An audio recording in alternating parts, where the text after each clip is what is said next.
Today on Brainpower, we're going to talk about generative AI for learning and development. Let's jump in.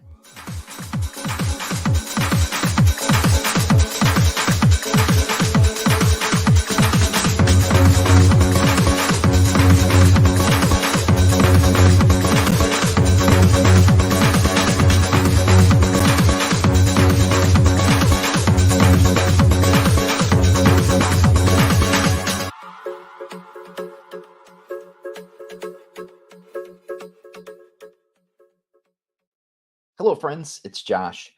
Welcome. Well, I hope you have your coffee or your favorite drink and maybe even some food for this journey. I don't know how long this episode is going to take, but it's going to take as long as it needs to be. So I'm going to give you some background as far as the current state of AI in learning and development, the way that I see it, both from a macro standpoint and then also from a tactical standpoint, and what you could do today to get yourself prepared for what's coming next with generative AI in learning and development. Now, typically for the show, I have a handout. And now for this episode, it's going to happen after the show because I want to put together some resources for you that you'll be able to download that are part of this journey we're going to take together. But you'll be able to head over to my website /Brainpower and download the PDF that's going to be associated with this episode. And there will be models and other PDFs that you can download, again, that I will be reviewing here today. All right, so with that, let's go ahead and let's get into our topic here.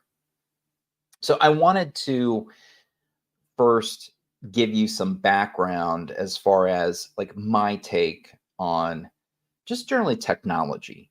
It doesn't necessarily have to be AI, but just technology in general. And what we experienced this week with OpenAI going down was a lot of pain. And so technology is fragile.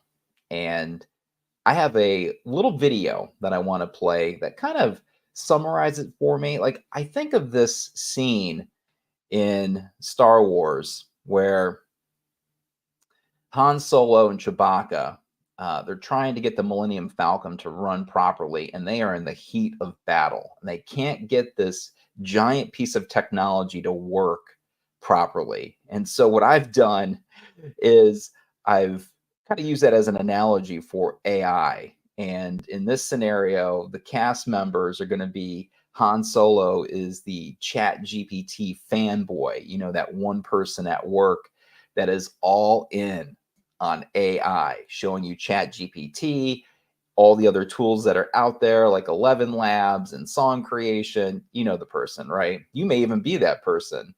Then we also have Princess Leia, who's going to be the project manager, who's always looking for productivity and questioning any purchase or any tool that you're using, hopefully that it's, again, giving you some kind of benefit. We have C3PO, sorry, who is going to play IT security, again, always watching to see how AI is going to show up or not show up, whatever the case may be. And then finally, we have Chewbacca, who is your team member that has never used AI before, but gets thrown into the mix and now has to use AI. So let's go ahead and let's watch this video. Check out the captions at the top and around the characters as I play the video, and it'll kind of give you an idea of how AI is showing up today. Great shot, kid. That was 1 in a million. This bucket of bolts is never going to get us past that blockade. This baby's got a few surprises left in her, sweetheart. Come on. Switch over. Let's hope we don't have a burnout. See? Someday you're going to be wrong, and I just hope I live to see it. Punch it! Star Destroyer's coming right at us. Prepare to make the jump to light speed. What's up? They're getting closer. Oh, yeah? Watch this. Watch what? I think we're in trouble.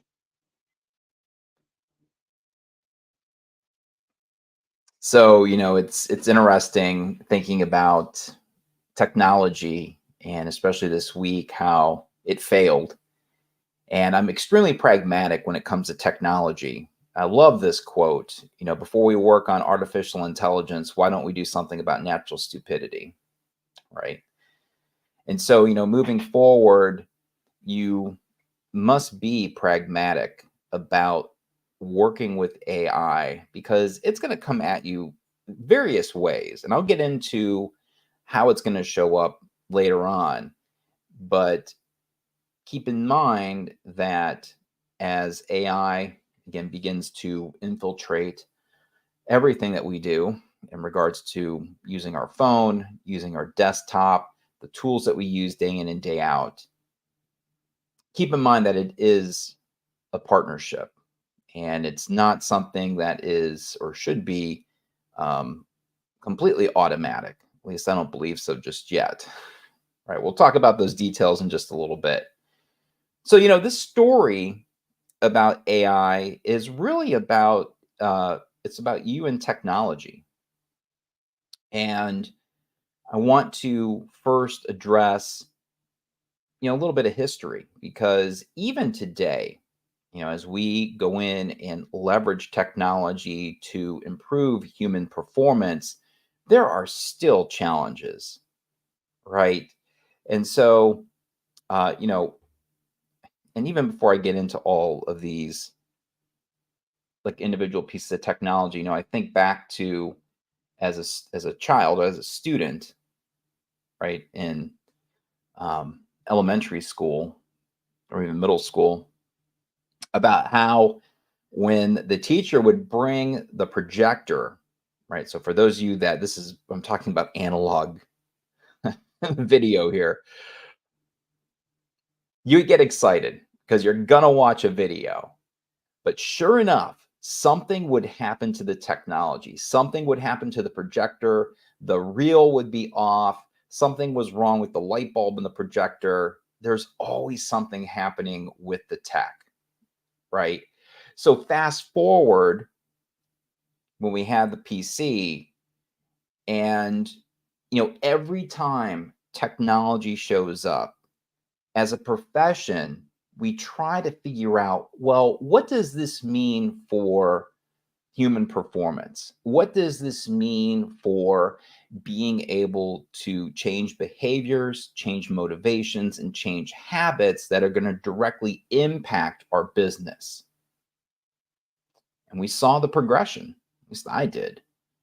So with the PC, there was individual computers. Not everyone had a computer. It was very expensive. Individual computers for a group that was the official training machine, the multimedia training machine, believe it or not.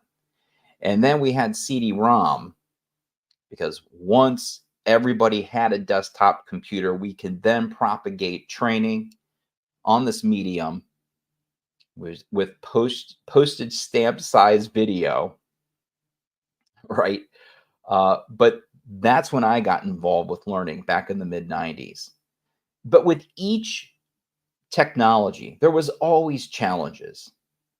And we were trying to create incredible experiences with these platforms and these delivery channels that were extremely limited. And as technology progressed, we got the internet. We were trying to transfer the experience from the CD-ROM, which eventually was fairly optimal because of the speed of the CD-ROM and the power behind the PC. But then we go back with the speed of the internet, which wasn't all that. And so the experiences were extremely substandard until today. I can now get 8 gigs a second via my fiber connection to my house. That is absolutely amazing. And I'm using a fiber connection right now to broadcast this show. Social media, right? The impact on social media in the way that we communicate with each other, in the way that we use it to now give our associates nudges, right? On social media platforms that could be behind our corporate firewall. Again, trying to take these new technologies and figure out how can we use them for human performance. Mobile phone, massive, massive shift in the way that we consume content, in so much that we have moved from horizontal video to vertical video a la TikTok. And now that is seeping into the way that we create and deliver content, training content to our associates. Oh yeah, COVID, big time when it comes to hybrid and the way that we think about delivering training and the way that online, like this show right now, is accepted. It's just the norm. And then finally, here comes AI. But you know what? The more things change, the more they stay the same. Within each one of these technologies, there is still maturation that's happening. Even with the PC, there's still hardware that's being improved. There's monitors that are having more resolution, even though we're kind of tapping out on that end. And so there's this long progression. I mean, even think about the laws, the child protection laws around the internet, even 30 years after the fact, laws are still being enacted around those areas. So this is, every time a new technology shows up, it takes time to mature. And the same thing is going to happen with AI, even though you may see moments of amazement, right? You may see a tool that changes everything. It takes time to propagate that out. It takes time for the channels and for the connections and the power to distribute all of these advancements. All right, it just takes time. Now, with every form of technology, there are laws and regulations and security and governance. You can think about each of these and how they showed up. Well, where are we at with AI? Well, we are really far behind when it comes to regulating this technology. And I have a feeling there's going to be some massive pain points that are going to happen, not just within L&D function, but across enterprises to companies to individuals in regards to privacy and security. We have an election coming up, and we have no deep fake laws. Those laws are currently in committee here in the US, and they are not even close to becoming a law or voted upon. And we need those in place. Unfortunately, things are moving really slow in regards to those protections that we need, right? So there's this contrast of this technology rocketing forward, but we don't have the proper guardrails in place. And because of that, there will be moments of pain that I don't know what that shows up like, but it is going to happen. So again, this story is about you and technology, right? Even though we're going to put the L&D lens on it, at the end of the day, it is the relationship between you and artificial intelligence. It is the relationship between the way that you use the technology to do your job day in and day out. And so, from an ethical standpoint, if you inherently have an issue with AI and it gets forced upon you within your work environment, that's an issue. There's not that many people talking about that. And that's an important topic. And so, you really need to consider that as we move forward, that it kind of has to grow on you depending upon, again, your relationship with the technology. And I appreciate the comments. Laura, thank you so much about the projector. That's very, very cool. You're one of my people that remember that. All right. But you know what? Again, regardless of all the technology that we experience day in and day out, there is one constant, and that constant is you. Because, as we move forward and we again are doing our job in supporting the business, advancing human performance, Humans have not evolved. Believe me, we have not. We're still lazy. We still are trying to find the easy button for everything. I think we're inherently good, right? We haven't changed. But so much other things have changed. Our environment has changed. Again, I'm on a 1 gig connection broadcasting across the world. Without this technology, COVID would show up completely different. We were so lucky to have this technology in place, and I'm so lucky that you're here with me live or watching this recording. So our environments are changing. I can now go to Google Gemini and it's greeting me. Hello, Josh. Right? More of that's going to happen. Our environment's going to change to where the partnership between AI is going to be front and center. It's going to evolve. You know, technology also changes the way that we consume media. And this is very fascinating because, you know, one example is TikTok. It's massive. There's just so many different things that are happening from a cultural standpoint in regards to the way that our young people are showing up each and every day because of this TikTok and the influence of it. But also has an impact on society as a whole. And so this is something else that we have to navigate as L&D practitioners, is when we have exponential media, we are in a fist fight for attention. So that, you know, this is another headwind that we have to deal with, that even though we have to, you know, we may use AI to go ahead and expedite the content creation process, we're in a competition for that attention. All right, so I had an experience out in Vegas, the Sphere. What an amazing, amazing concert. I saw U2. And, you know, this is an example of technology giving us different experiences. This is right up there with AR and VR. And so, you know, there are instances and there are moments where technology changes the way that we create media. And this is going to happen with AI. You're going to notice, especially this upcoming year, the rest of 2024, as we move into 2025, you're going to see tools that are absolutely going to blow your mind.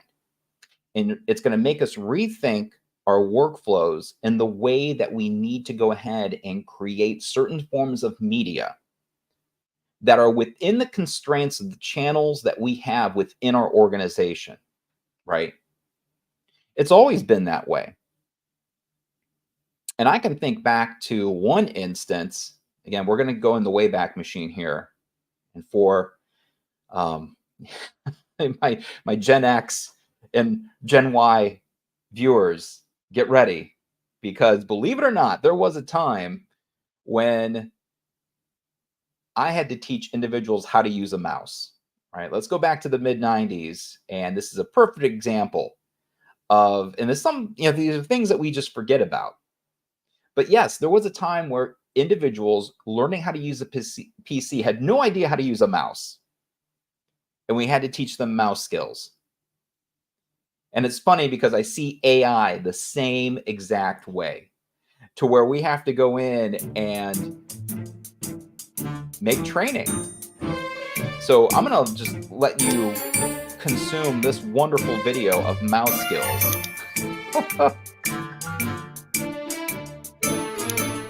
It is pretty amazing that we actually had to go through this. Here, I'll just even take it full screen so you can just watch in amazement.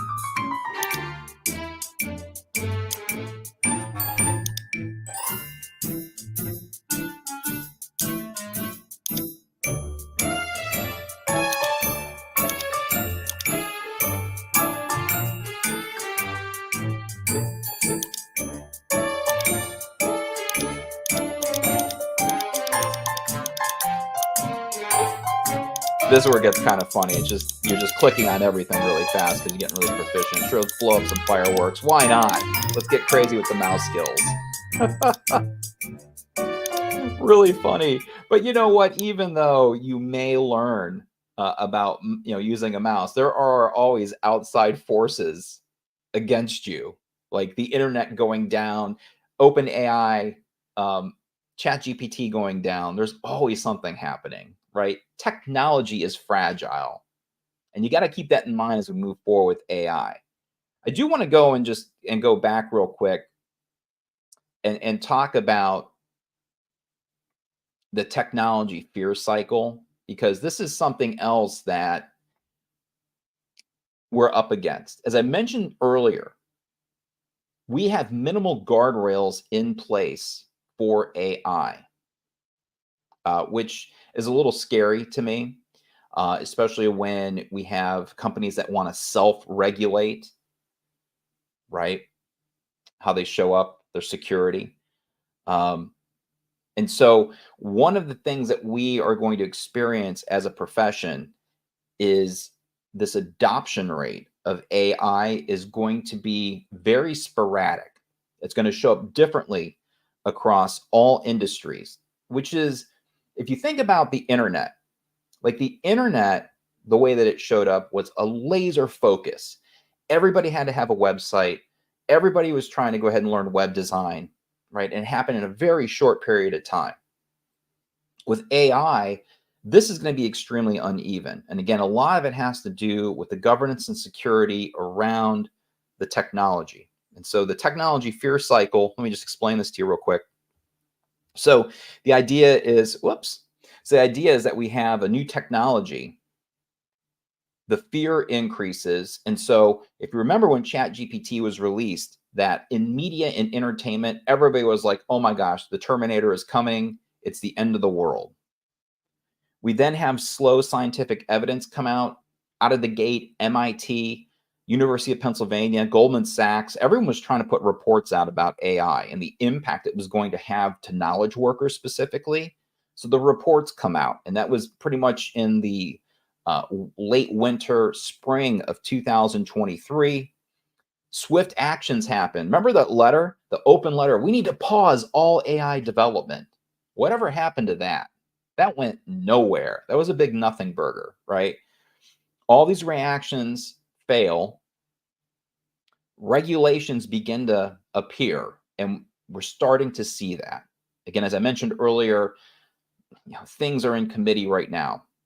I mean, it's going to be a slow process to actually move AI laws here in the States. And so I see like California and a couple other states moving forward and enacting their own laws on AI, but specific to that state.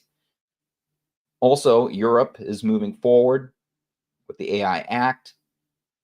I mean, Biden went ahead and has an executive order, but that really doesn't have that much teeth. I mean, from an agency standpoint, they can enact rules and there's some governance there, but until there's laws on the books, there's really no protections in place. All right. So we need to have that regulation to actually accelerate AI throughout society, to where it's actually now a social trend. I mean, again, people used to have PC phobia, and now we have PCs in our pocket, and it's normal for anyone and everyone to have a smartphone these days.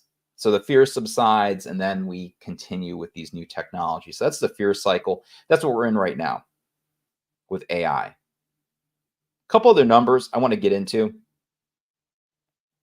And these are some, again, ideas or concepts that I believe are impacting L&D as a profession. And they're kind of like a little bit all over the place. But as a whole, I think what it's going to drive is how AI shows up. The first one is production time. We have always been tracking how long does it take to create 1 hour of learning content, right? And the source from ATD was 161 hours of production time for 1 hour of content, right? Level 3, typical multimedia based content. Now that number is going to drop significantly. Watch what happens over the next year, and we're going to see this massive drop in content creation time. I didn't say quality. I just said creation time. Okay, so keep that in mind that there's a difference there.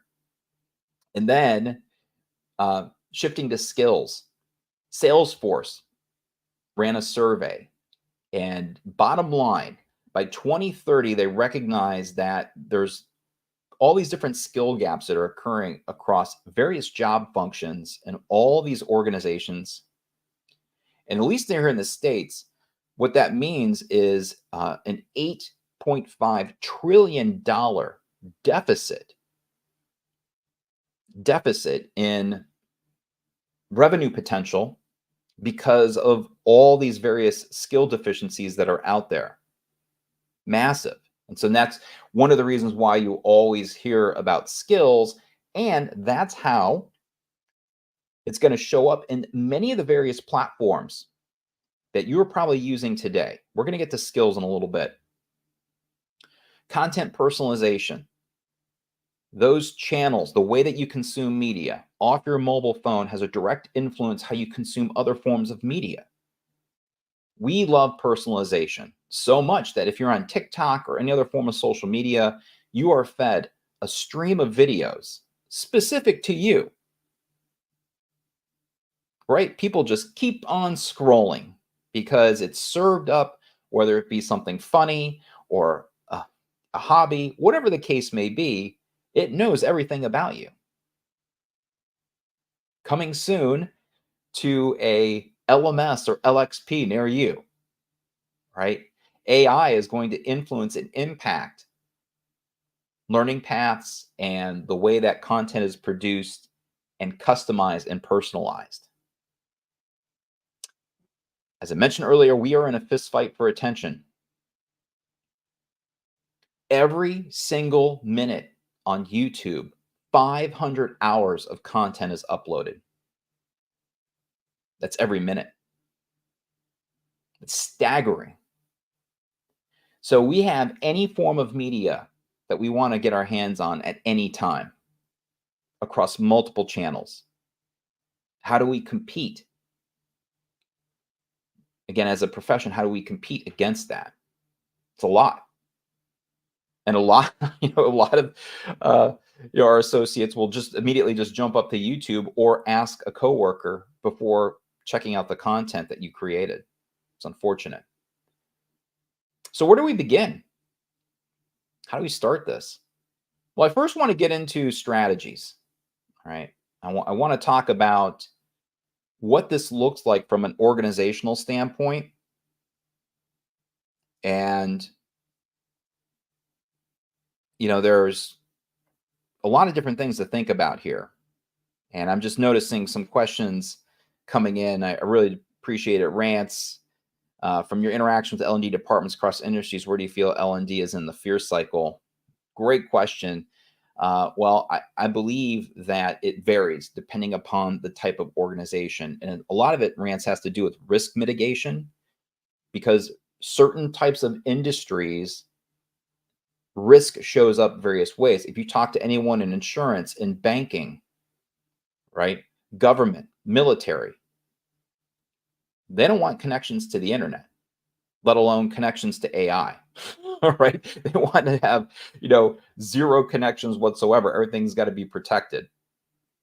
And so, but there are other organizations that are opposite, to where, again, they're going to go ahead, put their foot on the gas pedal. They're going to take on those risks, and it just goes in and shows up differently. Right?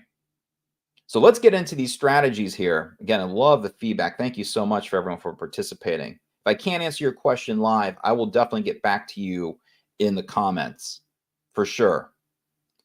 Okay. Let's go ahead and break down the organization. And I want to talk about each area. It is critical because you need to understand where L&D sits in the whole entire macro of an org. Now, notice how I put L&D on top of the pyramid. That was by design, right? So A lot of people are like, well, from a leadership standpoint, there needs to be an established way that AI shows up for our associates and shows up for our customers. But that's not really the reality. But I want to go ahead and break down each part of this and give you some thoughts and ideas about what should be happening in each area and things for you to look out for, right? Positive things that could be happening.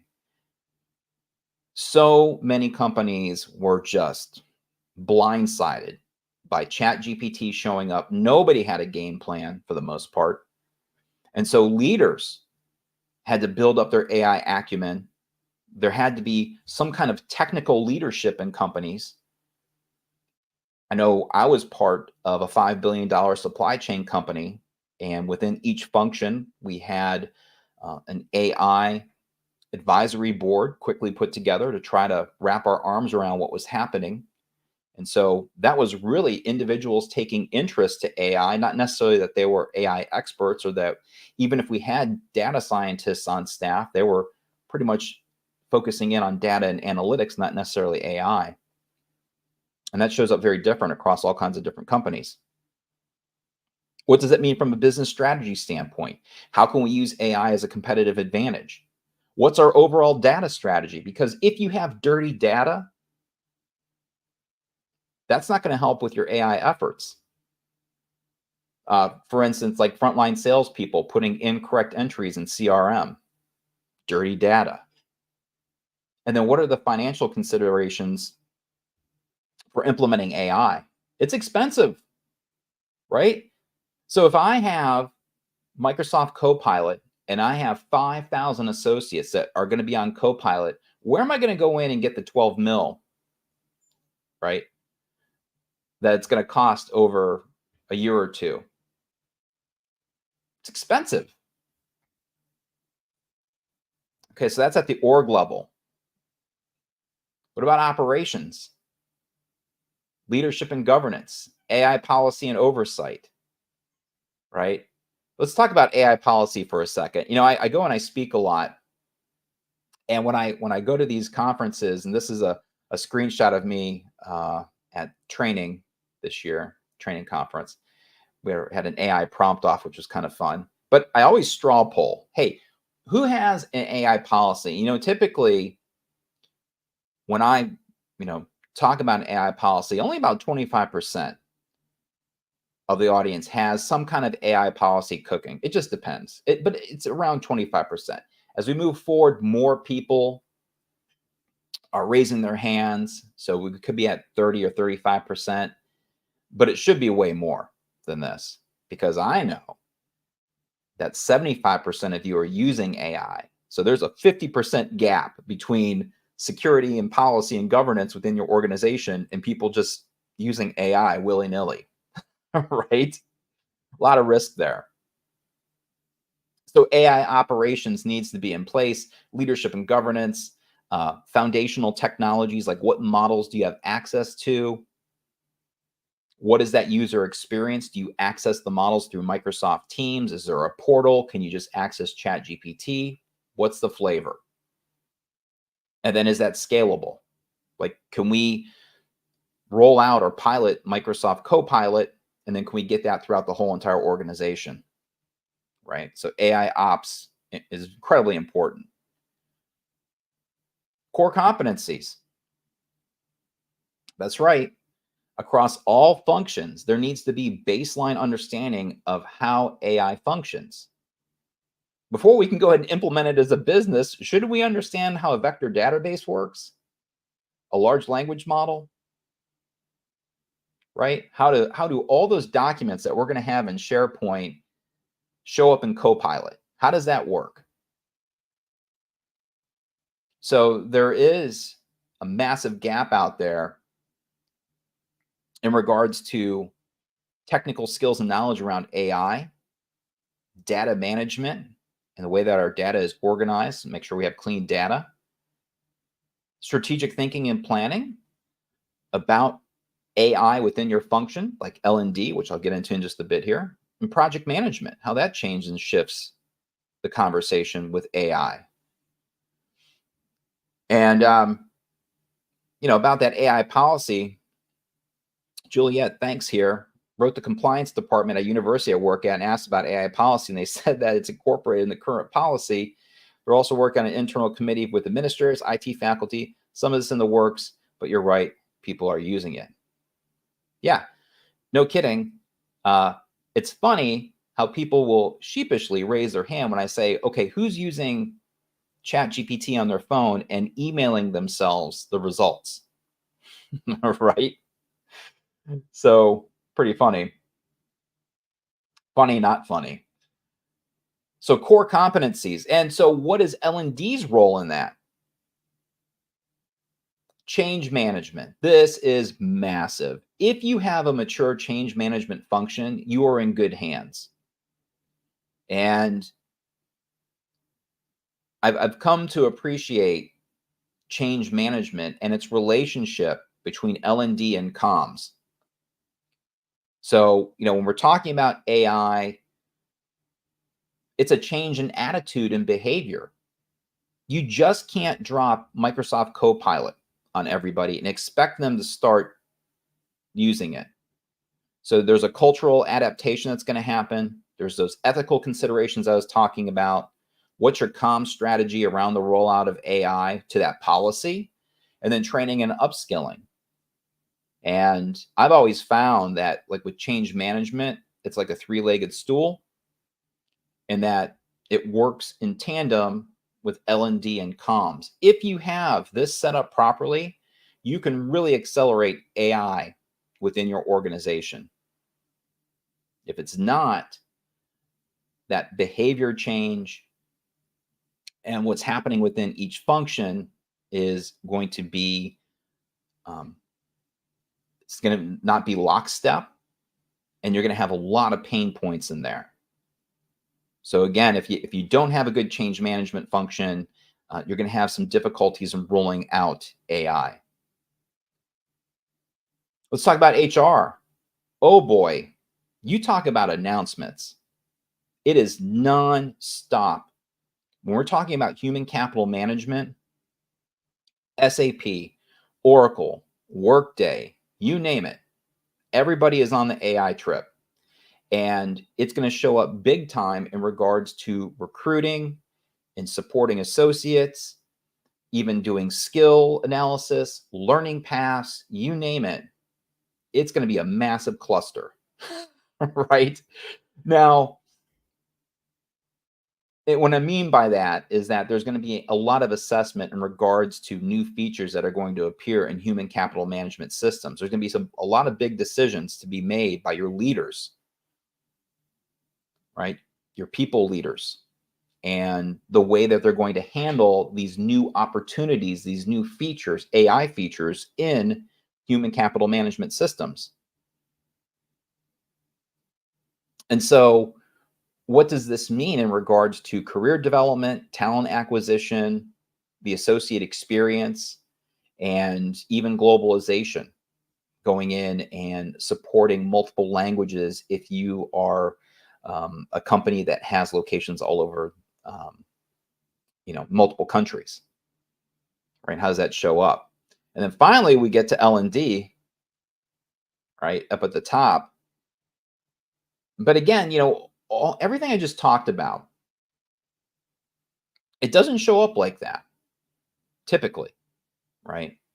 The way that it's showing up is more like this, to where we have at the bottom, not just L&D, but many functions learning about AI, using AI without a company policy in place, trying to figure it out.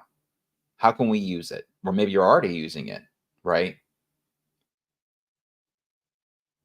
This is the reality. Now, if it's organized, the way this really should show up is that you should be able, within security and governance, get access to AI models.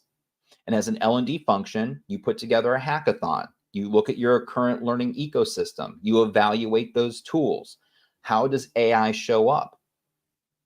Do we still need to, vet these tools out if they have AI in them from a security standpoint? Is it still SOC 2 compliant? I bet you didn't think about that one. right? So if a current tool that we're using now becomes AI enabled, does it still pass IT's criteria for security? That's a good question, right? But again, each function within your organization, whether it be comms, legal, sales, marketing, whatever, everyone needs to take a step back and think about how AI shows up for their department so that they can start working AI into their workflows, and even across the whole entire company, like integrating AI in Microsoft Teams. And then now you can leverage, transcripts into notes and actions and emails and things like that. Okay. So one of the handouts I am going to give you. So after the show, I will be putting all these together and I'll be in the download area on my website at Brainpower. Is this model that you'll be able to go ahead and look at. Let me go back here real quick. And let me see if I can zoom in on this. All right. So I have the model here that I just went over, but I want to talk a little bit about this right here, this L&D integration, and some ideas around what you should do to get AI within the L&D department. So the first is stakeholder engagement, making sure that you are working with your leaders about ideas, about hackathons, and getting them on board with using AI. And sometimes that's a huge task because immediately they're like, well, these tools cost money. I don't know if it's going to add productivity. There's a lot of risk involved, right? It's a big conversation. I think it's all about setting clear objectives. Like, what do you want to do with AI? It doesn't have to be big. It could be as simple as, you know what, out of the gate, let's just make multiple choice questions.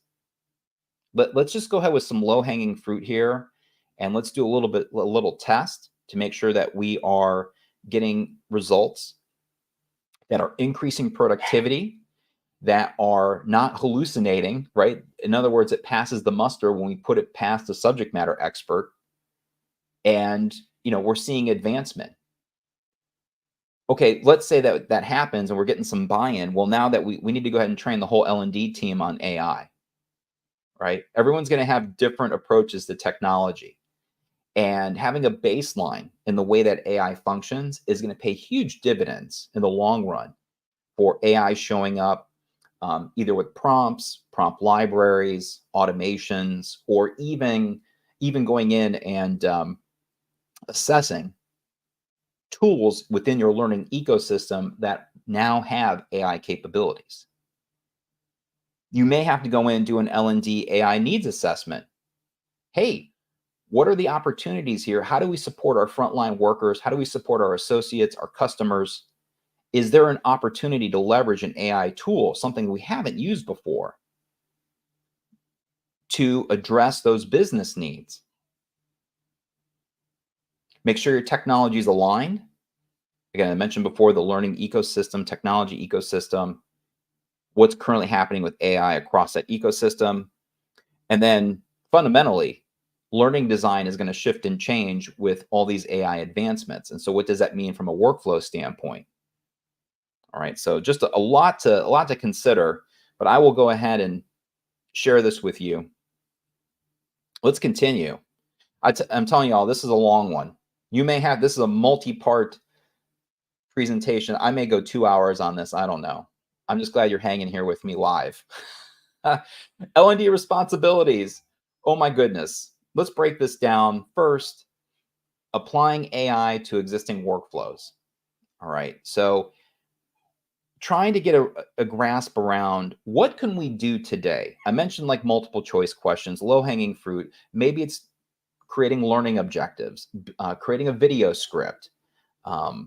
Again, little parts of workflows that you can begin to use ChatGPT or other AI tools to accelerate the content creation process. Now, it's not all about content creation. It's about creating new experiences.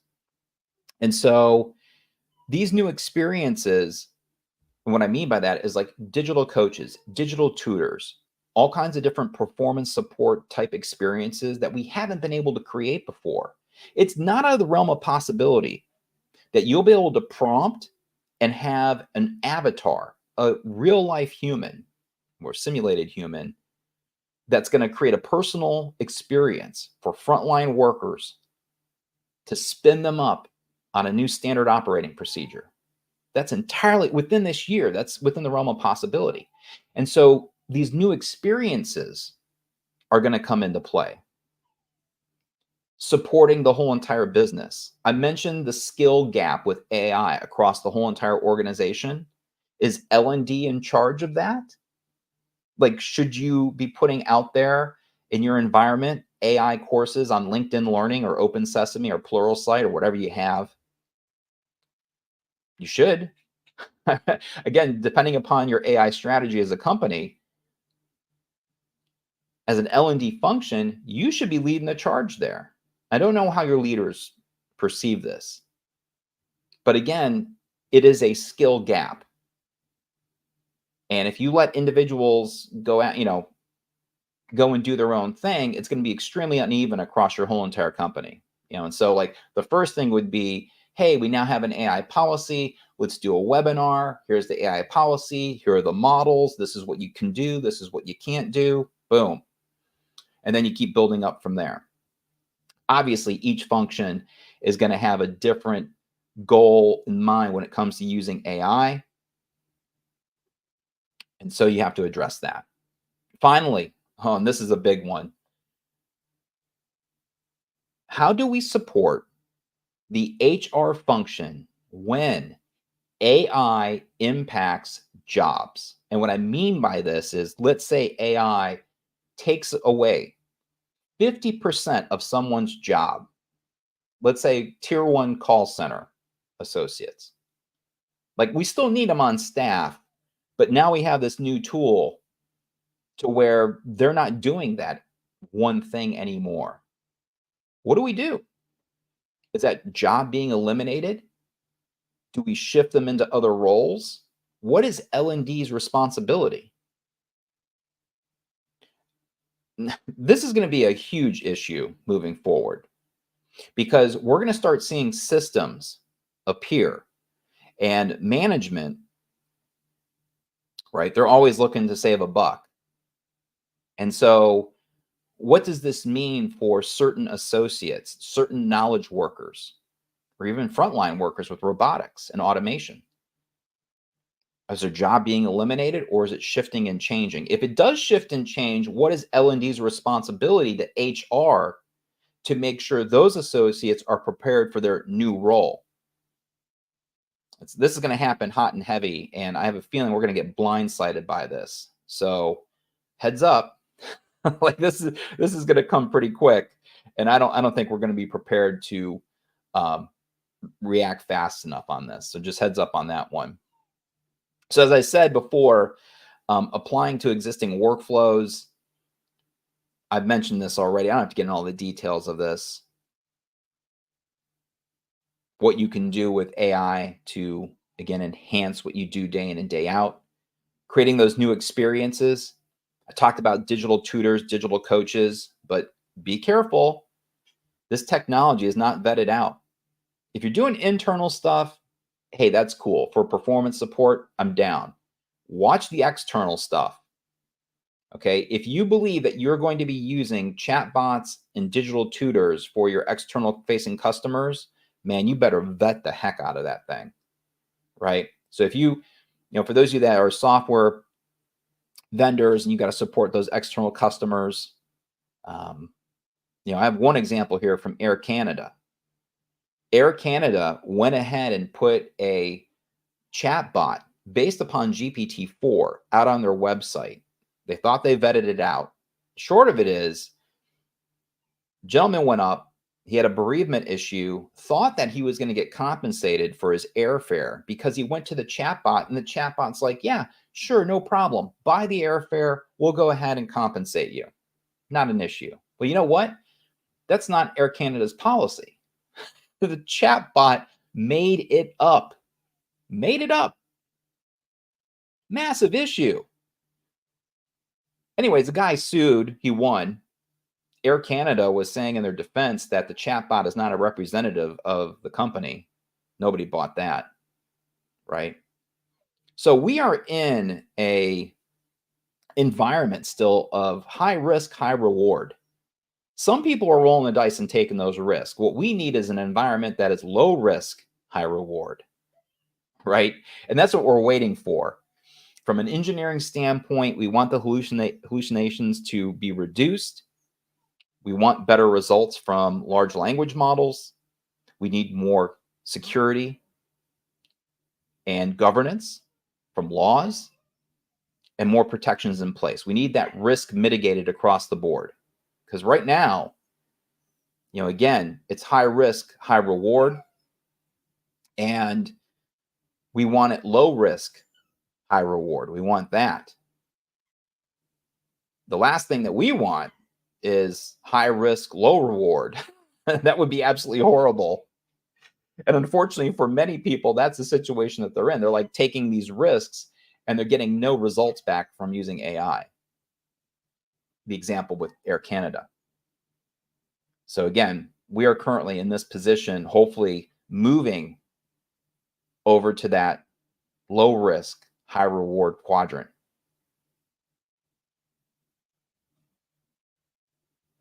So much technology, so many different things are going to change. We're currently here with ChatGPT 2022 being released, and you're going to see so many different solutions from vendors coming out the second half of 2024 into 2025. Chatbots, digital tutors. You're going to see course automation tools. They're coming. I've seen them. I've seen demos, or they're already out. So, these are these waters that we have to navigate. And we're going to be taking our audience members on this AI generated learning journey. How does that show up? Let's look at this real quick. At the beginning of the learning journey, we have adaptive performance. So being able to look at what's currently happening with the business from a data standpoint and understanding where and when training interventions need to be applied to move the needle. Those content automations lead us into adaptive personalization. That's going to be huge. Remember earlier I told you we're in a fist fight for attention? Being able to create personalized content, and I'm just not talking about like, hey, this is the kind of media that I want, but also addressing disabilities, addressing accessibility, being able to create content that can be consumed across any channel at any moment. Taking a SME interview or 5 SME interviews and converting it into a drive time radio show that's a podcast. That technology exists today, just not at scale. I'm telling y'all, it is going to be wild what you're going to be able to do with content personalization and creating, again, these unique experiences along the learning journey. That's right there with automated media creation right there in the center. That's going to happen at scale. Assessment design, being able to not only produce quizzes or Socratic conversations that lead people to answers or to spin them up with actions that they perform that they can learn through failure. But I do believe that these tools, these AI tools, are going to create more human to human time. More time is going to be created to actually do that one-on-one coaching that is so important and assess somebody's true skill and their knowledge on applying that information. Self-serve learning, massive performance support. Again, you're going to be able to go ahead and create these support mechanisms effortlessly in the future. And then finally, the last part of the journey here is all the analytics and data, being able to create dashboards to truly see if these automations that are created are impacting the business. And if not, how do we orchestrate and do different things with AI, right? So this is our future. This is where we're headed here. And again, I've mentioned the supporting core functions. I don't have to get into the details of this. It's part of your job, right? Where are the skill gaps across our organization in regards to AI? You can do things like go in and go over these topics, build in training for digital literacy and ethics and data management around AI, strategic thinking and planning and using AI, problem solving with AI,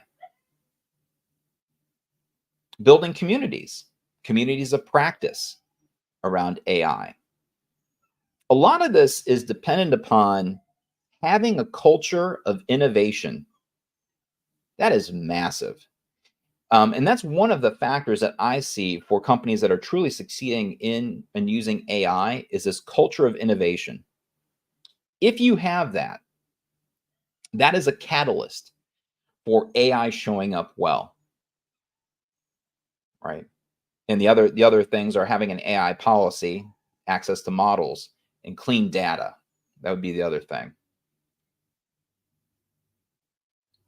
Supporting those jobs, so critical. Again, I don't know how that's going to show up for you, but there is going to be a massive shift in our frontline workers, our knowledge workers.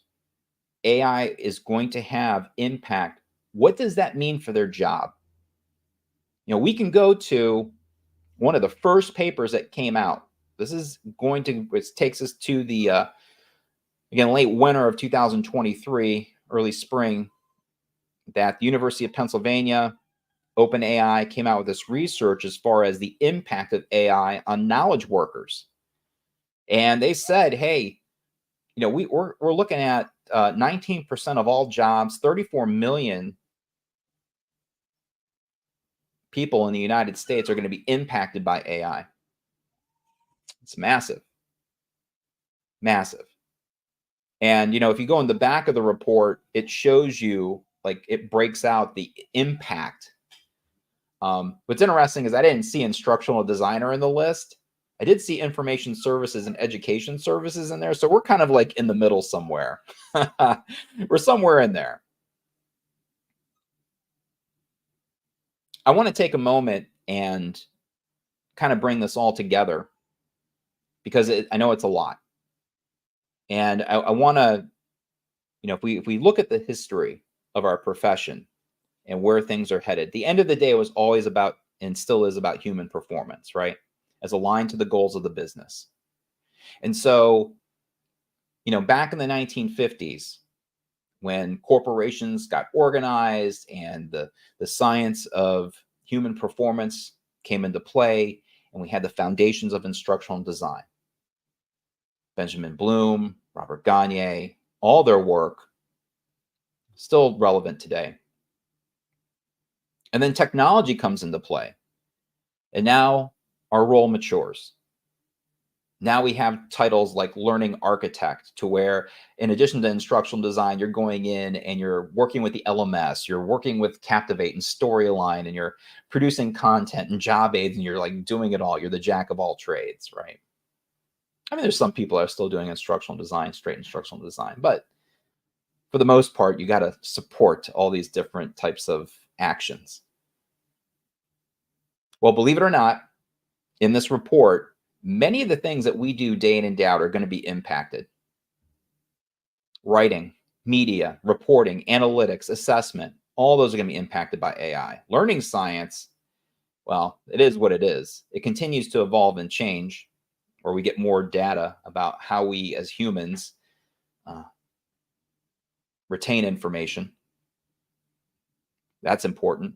Research is important. Solutions and facilitation is important. Those aren't going to be impacted by AI. And I have a feeling that as a profession, we are going to go to the edges. And what I mean by that is if content creation time gets crushed down, where do we go? What do? We do more orchestration. We work more with the business in trying to create, again, training interventions based upon identified skill gaps or issues that's happening in the business, right? And this is where we shift and change into becoming a performance business analyst. Right? This is a new job role I see out there that's could be coming online. And the way this looks is a performance business analyst is going to assess an organization's job performance, help improve learning processes and systems, conduct research and analysis, orchestrate training solutions to job performance, and facilitate implementation. Your role as an instructional designer or learning architect is going to switch and change into more orchestration. All right. And let me give you an example. So let's say that, and I'm going to go full screen on this one. Let's say that there's an issue with getting a product to market. Okay. There's a supply chain issue. We don't have product A. Frontline sales now needs to sell product B for the next 6 weeks, but all of our customers hate product B. Well, regardless, we need to get training out on the frontline sales quickly, like Monday. And so through AI and through coordinating with leadership, you can create an amazing experience to where Monday morning, once it's approved, a salesperson can roll up into a customer's parking lot and get a personalized one-on-one experience going through scenarios aligned to that audience, aligned to that guy sitting, or the customer, guy or gal, customer in there. And they can go through 8 or 9 different scenarios about product B, customer objections, all of it done, ready to go. We can even give them a quiz. We can even get on a video call or whatever and just test them really quick, whatever the case may be. We haven't been able to move at that velocity before, and that's going to be a reality. And it comes down to orchestration and making sure that the systems are in place and that you're able to execute on that properly. Now, that's kind of an extreme example, but I have a feeling that's going to become more of the reality and more of the expectation of leadership into the way that our solutions show up for our associates. All right, now let's go ahead and shift. I told you it's a long one. Let's get into more of the tactics now. So I've done with the strategies. Now, how does this show up for you? Right? And I have one student, Angie, who she summed it up so well with this quote. She said, to really push the envelope of AI, you have to be at the edge of your craft. The models meet you where you are. I said it before, it's all about you and your professionalism. Like, where are you at in your craft? It's huge. So if you know what you're doing, and I know that you are, AI shows up very well. But if you don't know what you're doing and you don't understand what it takes to create an educational video or a learning objective or multiple choice questions, you're going to flounder until we have systems in place that automate those things, right? And that'll happen in time.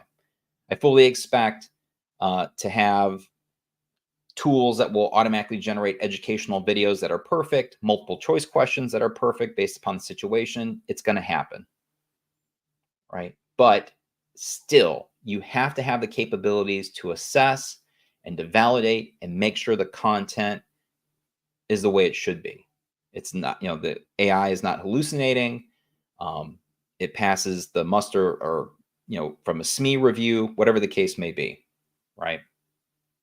So it's kind of fascinating when we look back at our profession and where things are headed, because, we started with pretty much curating content. I can remember like the corporate library or corporate learning academies. It was all about curating classes and courses and materials and having everything accessible. Still to this day, that curation happens online with like LinkedIn Learning and Pluralsight and Open Sesame and things that are on the LMS, that kind of thing. And then we got into generation to where it became more practical for tons of individuals to create custom content. And now we're getting into automation. And with automation, workflows are modified. Workflows are compressed, and workflows are forever changed. And it's not like we haven't been here for a while, because with machine learning and certain types of learning management systems, like machine learning has been used to help with the orchestration of multiple choice questions or learning paths even, right? So from a software standpoint, we have been using AI. It's just now with like deep learning and neural networks, obviously it's become more sophisticated to the point where with generative AI, we now have all different kinds of media being created at scale. So we're now getting into this acceleration with generative AI to the point where um, like all these different forms of media that would be very time consuming, everything from going into like writing a script to creating audio, making images or getting stock art, making video, or even doing kind of programming, right? I can remember back in the day having programmers do programming for Director or Authorware, all these programming tools.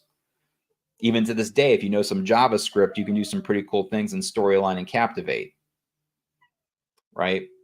So all these different forms of media that were at one time very manual in the creation, right? So as an instructional designer back in the day, they would have to go ahead and write the scripts manually. There was no AI for that. Same thing with audio. You'd go into the studio and do audio production.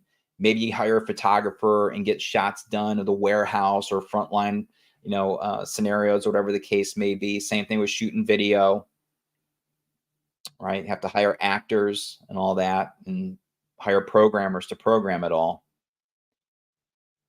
So now, fast forward through generative AI, we have the ability to expedite learning development. All these things that were once extremely time consuming and very costly are now all being compressed. And so, we have all kinds of different tools out there that assist us in these areas, like using Chat GPT for text or using 11 Labs for audio. If you want to get images that are AI generated that are going to be copyright safe, you can use Adobe Firefly. Video work, you can go ahead and use Adobe Character Animator to do little characters if you want. And for programming, Chat GPT. All right. Now, one of the other handouts I'm going to give you is the learning and development ecosystem. And I'm going to spend a little bit of time on this because I want to break this down for you. I've touched upon these different areas. And what I want to do is go in and talk to you first about this upper part right here. So the huge impact that we have within organizations are established technology ecosystems. All right. And so from a business platform standpoint, whether you're on Microsoft or Google, that's going to have a huge impact in the way that AI shows up, a la Copilot, right? And I know that Copilot is now seeping into Microsoft Teams for online delivery. And you see Copilot that's going to be part of the operating system, and Copilot is going to be in Edge, and Copilot's going to be in PowerPoint and Excel, all these in Word, all these tools that we use day in and day out. So that's a massive influence on the way that AI shows up for our associates and shows up for you.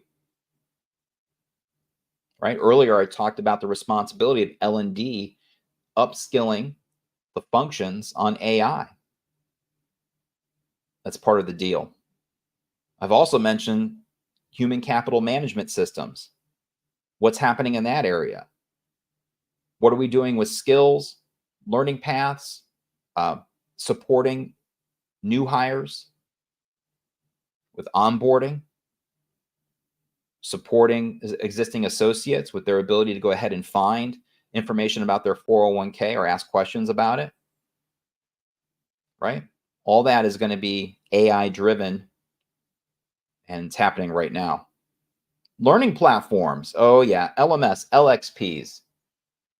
I see so many different things happening in this area as far as AI, especially around skills and taking existing content and trying to figure out, hey, what skills are associated with that? That's going to be a monster.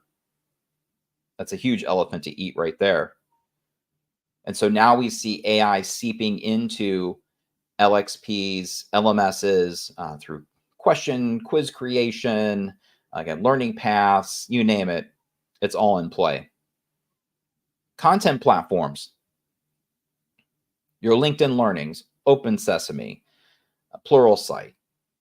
Those types of platforms are also integrating AI to create custom experiences, support digital tutors, digital coaches, all based upon the content platform. Content engines. Let's talk about that for a moment. So content engines, I believe, are going to have the biggest impact on what we do day in and day out. When I talk about content creation getting crushed down, tools like Adobe Captivate, Articulate Storyline, Rise, these avatar tools, Synthesia, Colossian, HeyGen, I view all of these as content engines. You know, it's going to be funny is that when we look back like 5 years from now, we're going to have conversations like, hey, remember when we used to edit a timeline? Do you remember when we used to go and edit video? Wow, that used to take a long time because these applications are going to become content engines to where they're going to be automated, right? Again, it's a manual process now to go ahead and create a layout in Canva or to edit a video or to build a course in Storyline. It won't be. It's all going to be automated. And so these content engines are going to come into play. We're just getting a taste of it today. Now at the bottom, let's start down here at the bottom because I want to work our way up. Prompts. So there's a little rub here, okay? Because we're kind of in an in-between time where like I need you to have agency, I need you to have autonomy and understand how this technology works before you get your hands on these content engines. Because my fear is that vendors are going to put these tools out there and you're going to be doing a simple prompt and uploading SME interviews and the stuff's just going to be created, but you won't know how it works. And if it goes sideways, you won't have an option to fix it. You won't know how to go into ChatGPT and do things manually. Will you have to do that in the future? I don't know. This is almost like during the internet, the decision like, should I understand how HTML and JavaScript work? Well, I don't know. I mean, should you? I know that people that understand JavaScript can extend the capabilities of Storyline, right? So this goes back to that relationship between you and AI. What do you want to learn? How do you want to understand how this works? Because there is a progression. And this is how it's going to work. This is how I see it in the marketplace. So most people are down here with prompts and instructions, right? And they're just starting out doing really cool things, writing learning objectives, multiple choice questions, video scripts, e-learning storyboards, you name it. They're prompting, doing all kinds of great work. Low-hanging fruit stuff, right? But let's say that you write an amazing prompt. You're like, you know what? I want to share this with my team. That's where we get into prompt libraries. All right. And the prompt libraries are going to be helpful, not just with custom prompts, but when we get into content engines and you're putting prompts in those content engines like Copilot and PowerPoint, you may come up with a formula that creates way better content, a better PowerPoint deck just by modifying the prompt. Wouldn't you want to share that? Yeah, of course you do. And so we're going to have prompt libraries. Those libraries eventually could lead into content workflows. to where you take a learning objective, convert it into multiple choice questions or a video script, and that then converts into a storyboard, whatever the case may be, right? And then those workflows get turned into automations to where content is created for you automatically. Remember earlier, I was telling the story about the supply chain issue, and we have to get training to our frontline salespeople. That's where this comes into play. These automations, especially when leveraging content creation engines, those are really going to increase our velocity of being able to put really impactful learning solutions in front of our associates quickly. You know, we talk about moments of need, right? With performance support, being able to access the information in the moment. Hey, just Google that or go on YouTube and get the answer. If it's in the work environment, that's even better. Well, imagine having a custom learning experience that's in the moment. Like, we need it now. And as opposed to it taking 6 to 8 weeks to create custom content, it's going to go ahead and take 6 to 8 hours, maybe even 6 to 8 minutes. Right? And that's what's happening in this area in here. GPT automations, autonomous agents, all tied into content engines. And that's the maturation. That's where things are headed. All right. So I want to just take a moment and because I got to give you something actionable. If you're hanging, some of you have been hanging with me the whole time. Oh, it's so great. I love it. I want to talk about like what you can do today with some prompts. I'm going to show you an example of a library and some content workflows here. So from a tactical standpoint, even though these tools are going to come out that are going to automatically create content, I still believe you should learn how to prompt. You need agency, you need autonomy, you need to know how this works, right? So what's interesting though about prompting a large language model is that it's a combination of understanding which words to use, because words are important, a little bit of programming, and human psychology. It's wild the way that it works, okay? Especially the human psychology thing, to where you can go in and say, well, if you do this task well, I'm going to give you a $200 tip. Or asking the large language model, take a deep breath and think about this step by step. Those two examples I just gave you have been there's empirical evidence that shows that just by being nice to the large language model gives you better results. Pretty wild, right? So I don't think prompting is going to go away. I think it's going to change. I think you still will need to prompt these content engines to create your content, and that's going to be impactful. Like, you'll need to know, well, if I upload these SME interviews or this video or audio clip, how are those words in there going to impact the outputs that are generated from a course creation engine via AI? Highly recommend getting a paid model. It's changed recently because now OpenAI, through a free account, gives you access to the high-end models. Now, there's a limit to what you can do as far as an amount of messages. But I have a paid account. If you're doing deep work, paying the extra $20 a month personally, I think is worth it. But again, make sure that you are doing deep work, right? Not just using it once or twice a week. That doesn't make sense at that point. You got to mention like creating a prompt library. And I have one, right? You should have access to it. And that prompt library, I'm just trying to get my bearings here real quick. I'm just going to bring this up. Sorry. Here we go. It looks something like this. So for those of you who have never seen a prompt library before, this is my 250 prompts. I mean, if you go to my homepage, there's a link for it up at the top and you can get access to it. But it's just a list of all these different prompts that do various things to support instructional design. And, if I want to go in and I want to create multiple choice questions, I can come here and search.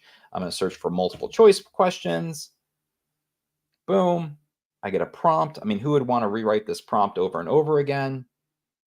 It's going to save some time. I can just copy it, get into the clipboard, and then paste this into ChatGPT or Claude or Gemini. Make a couple modifications in here as far as learning objectives and run it. Right? Why not? Let's try it here real quick. So just bring this in, open up ChatGPT, boom, open this up, boom, paste this in here. And we want to go ahead and learn about, I don't know, barbecue. Let's run it. When I ran this yesterday, it was, it's talking about ChatGPT. This is what happens when you don't put all the learning objectives in here. It just wants to write questions about ChatGPT. But you get the idea, right? That I now can go in and quickly start knocking out these multiple choice questions. Again, I probably should have spent a little bit more attention on the learning objectives here to give it some clarity as far as direction. So that prompt library, you can do it in Notion, you can do it in Excel, Google Sheets, Monday.com, you name it. Pick a tool and start saving your own personal prompt library or team and share it across your teams. Next. There's mine. There it is. So if you want those prompts, you can get your phone out and get a link to it. You can also just go up to my website /150 prompts. Even though it's 250, the URL is still 150. Map your workflows. Again, if you're just getting started, you want to think about what you do day in and day out. If you're trying to go in and do a learning needs analysis or discovery, you may have a prompt for that. You may take SME interviews and upload it and do a learning needs analysis to figure out what's happening. Or, if you're, again, looking at performance metrics or KPIs, assessing, hey, is this truly a training need, and leveraging AI as a partner in that thought process. You get a result. Maybe you're going to throw in some audience analysis in there. And then from that result, you put together a learning journey, maybe based upon Bloom's taxonomy. So you have a prompt with Bloom in there. Based upon the channels and how you can deliver your content, you end up with a result here at the end. That's the idea, right? One other thing I need you to do is to document your time savings. I have one customer that is building dashboards around AI productivity. Massive, because they are spending money on models, and management needs to make sure that whatever money is being spent, right, is validated. It can get expensive. If you're using GPT-4 or 4.0 and you have thousands of associates using it, holy cow. Man, there better be productivity gains. So as an individual, even if you're creating multiple choice questions, and I remember like the first thing that I did in corporate with AI was, now the topic was public. It was environment, social governance. It was ESG, right? And I had to create 80 multiple choice questions, various levels. That's time consuming, man. Those distractors are a pain in the backside. But with AI, I was able to go ahead and create these 80 multiple choice questions in an afternoon. Not only that, but when it went past the subject matter expert, only 4 or 5% of the questions got kicked back. Some of them were way off, but anyways, it saved me days of work, and I fully documented that and told the story, right? You also need to tell the story when it doesn't work. It's not all sunshine and rainbows. So make sure that you are communicating with your leaders, communicating with your team members about advancements or even failures and how you can mitigate those risks and get past those failures and have more successes. All right. Well, Juliet, I appreciate your feedback. Thank you. I want to go ahead and wrap it up here. Just a couple final thoughts as you move forward. I love this quote. This is from Dr. Genevieve Bell, School of Cybernetics in Australia. I think one of the most interesting things about automation isn't on the practical side. I think about creating magic and wonder in moments of splendor. And I truly do believe that at the end of the day, our job is to improve human performance based upon the goals of the business.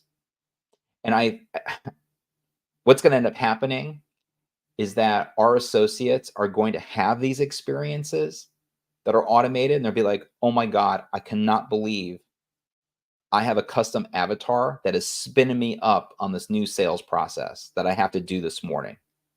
Like, it's making their lives easier. And in those moments, that's where the magic happens. Even though, yeah, there's going to be pain and it's not always going to work, and it's going to have this difficult path. We've always been there, right? Do you remember when your mobile phone, you'd have to charge it every half hour? And there was the moments of dread, like, oh my gosh, my phone's at 10%. Now, pretty much my phone, if I'm not using it, the battery lasts all day long. I don't think about it as much, right? And it's those little moments like, oh, I don't have to worry about my phone dying. Or, hey, this week I went ahead and created, my wife is K through 5 instructor science, and she had an end of school year slideshow. And we created a song in Chat GPT with lyrics and then put it into suno.com and had a fun little song that went with her slideshow. And we created it within like 10 minutes. And that automation was magical because those kids got a kick out of it because it was personalized. They saw themselves. There was a cool song. We didn't have that before. That wasn't around. I mean, it's kind of a,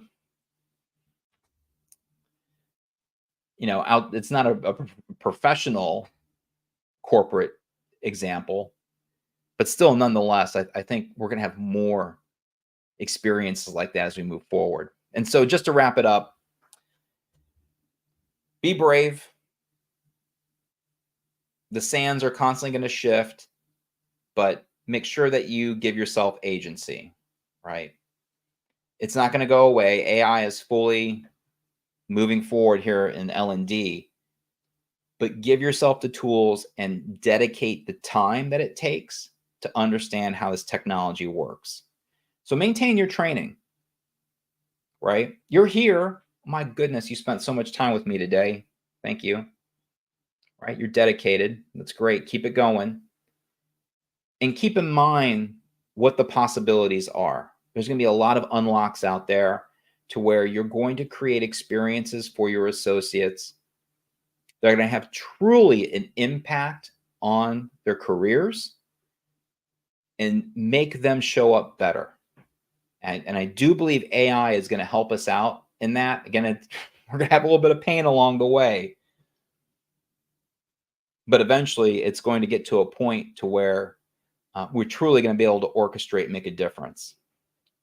So if you're not always following me, I know you guys are following me on LinkedIn, but this is for those folks that are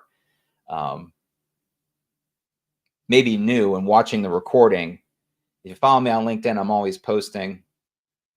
And again, I want to, for those of you that are still here live, thank you so much for sticking around. Full hour and a half, my goodness. Thank you to my people here that are on the live. But again, thank you so much for hanging out with me. Again, I will put those resources They will be up later this afternoon. Those watching live, for those of you watching the recording, again, just go to my website /Brainpower, download the worksheet for today's episode, and you'll get those handouts that you saw in the presentation. Thank you so much for attending. I'll see you down the road. All right, take care.